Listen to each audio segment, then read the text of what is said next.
El descenso testicular entonces está caracterizado por una serie de formaciones como el ligamento genital caudal, el gubernáculo y el proceso vaginal. Hemos hablado de los dos primeros, ahora vamos a hacer mención del proceso vaginal. El proceso vaginal se va a formar como una evaginación del peritoneo de la cavidad abdominal, la cual va a seguir la trayectoria del gubernáculo, ¿no? Este proceso vaginal va a acompañar a las capas muscular y facial de la pared del cuerpo y forma el conducto inguinal por evaginación dentro de la protuberancia escrotal. Entonces va a también servir de guía, ¿no? Los testículos van a alcanzar la región inguinal en la semana 12.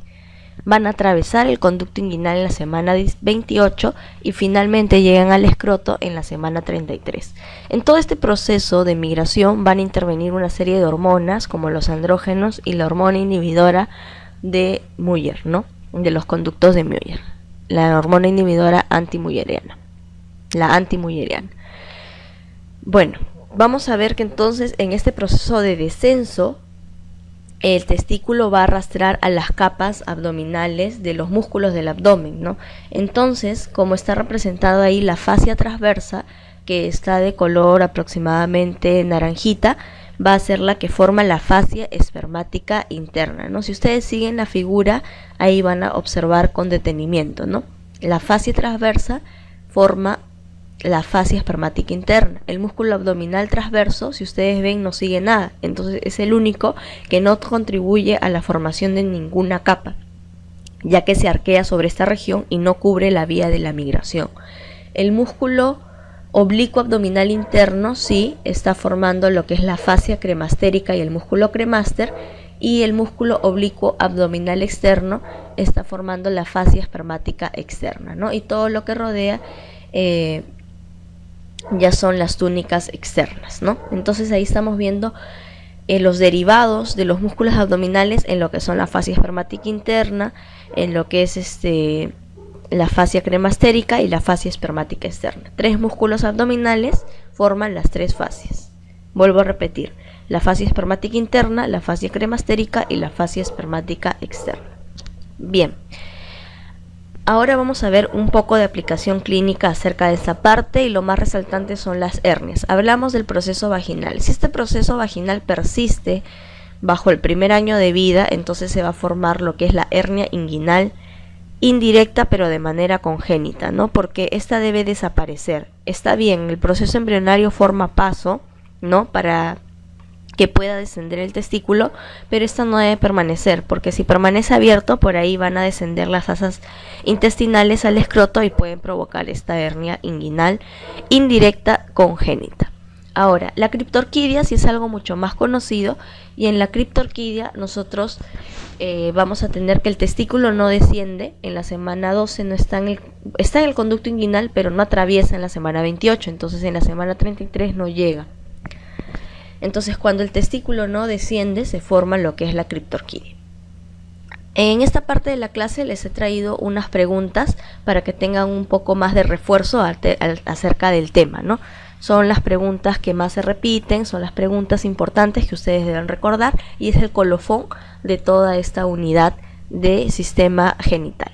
Durante el desarrollo embrionario, los conductos de Wolff dan lugar. Esta pregunta es una pregunta, como les vuelvo a mencionar, que se repite en todos los exámenes, y es importante que el alumno que haya cursado embriología sepa cuáles son los derivados del conducto de Wolff. Es decir, de esta clase mínimo deben aprender eso. Es como el ABC, ¿no? Conductos de Wolff. ¿Qué nos da? ¿Próstata y testículo? No. ¿Próstata, testículo y uretra anterior? Tampoco. ¿Epidídimo y uretra anterior? No. Epidídimo, conducto deferente y vesículas seminales, sí. Esa sería la respuesta. Y acá, para recordar, vemos todo lo de la formación de celeste, que son derivados del conducto de Wolff.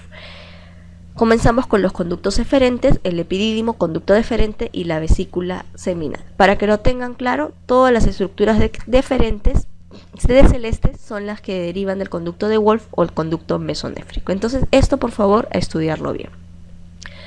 Algo más para que lo tengan en cuenta. Los conductos de Wolff se van a formar durante el desarrollo embrionario, ¿no?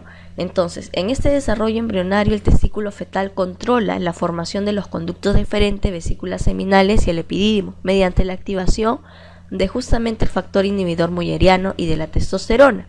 Entonces, El MIN o el FIM y la testosterona son los que van a también ser importantes para que el conducto de Wolff se diferencie. El FIM es una proteína que elimina los conductos de Müller, impidiendo la formación de las trompas de falopio y de la parte del cuerpo uterino. La testosterona, por el contrario, va a estimular los conductos de Wolff, formando el epidídimo, conducto deferente y vesícula seminal. Gracias a la existencia de un receptor específico para la testosterona que se mantiene en los conductos de Wolff tan solo hasta la semana 12 de gestación.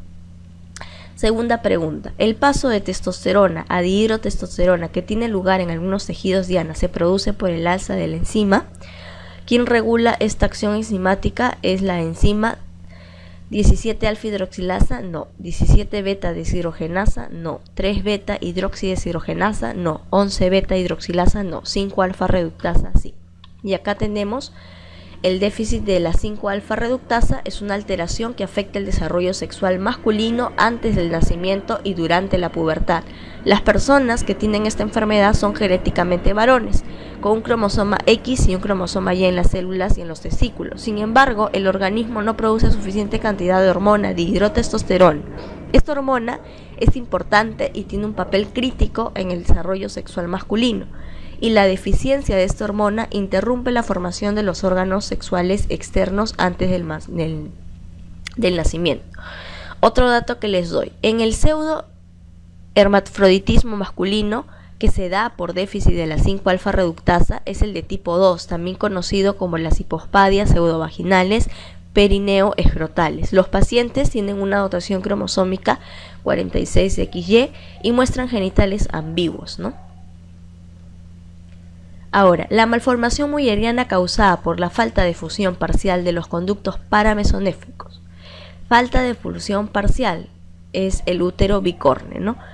Ustedes se podrían confundir con el didelfo, pero el bicorne es parcial, ¿no?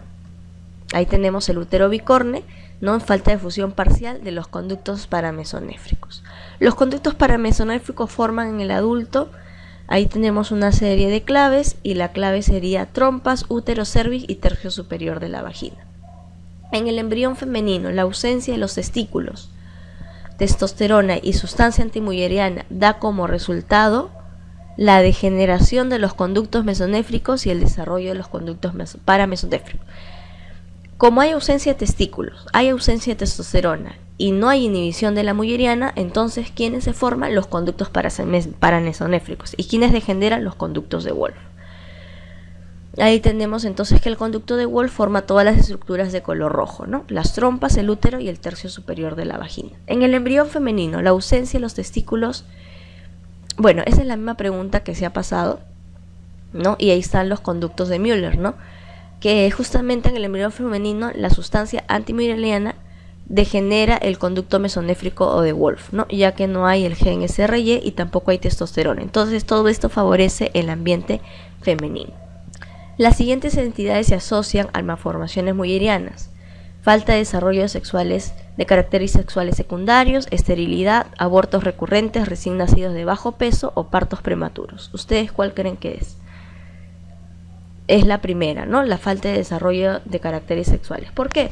Porque si nosotros vemos que hay malformaciones müllerianas, entonces van a haber esterilidad, va a haber abortos, recién nacidos con bajo peso y partos prematuros, justamente porque los conductos de Müller se encargan de todo lo que es la formación del útero, ¿no? Entonces, si es un útero que está mal formándose, entonces puede causar estas diferentes patologías. Pero el desarrollo de los caracteres sexuales secundarios tiene que ver más con lo que es la acción hormonal y no tanto con los conductos paramesonéfricos. Y finalmente, en una vasectomía, que también es una pregunta relacionada con el sistema genital, ¿qué es lo que se interrumpe? Es el conducto deferente. Eso es para que tengan un conocimiento. Bueno, ahí también lo de la vasectomía está ahí, ¿no? Se inhibe el conducto deferente, y en el caso en el varón, la espermatogénesis tiene lugar en forma óptica a los 35 grados, ¿no? Porque la temperatura normal va a causar una serie de repercusiones en la cual dañan a lo que es la espermatogénesis, ¿no? Ahí ustedes ya la pueden leer, ¿no? La temperatura óptima es de 34.5, ¿no? Y de hecho un aumento de 2 grados se refleja en el aumento de la apoptosis de lo que son las células germinales, ¿no? Siendo algunos más sensibles que otros, sobre todo ¿no? Se dice de que los que están la pérdida celular es mucho más patente en los espermatocitos y en las espermátides redondas que en las espermátides elongadas, ¿no? Eso también es un dato muy relevante.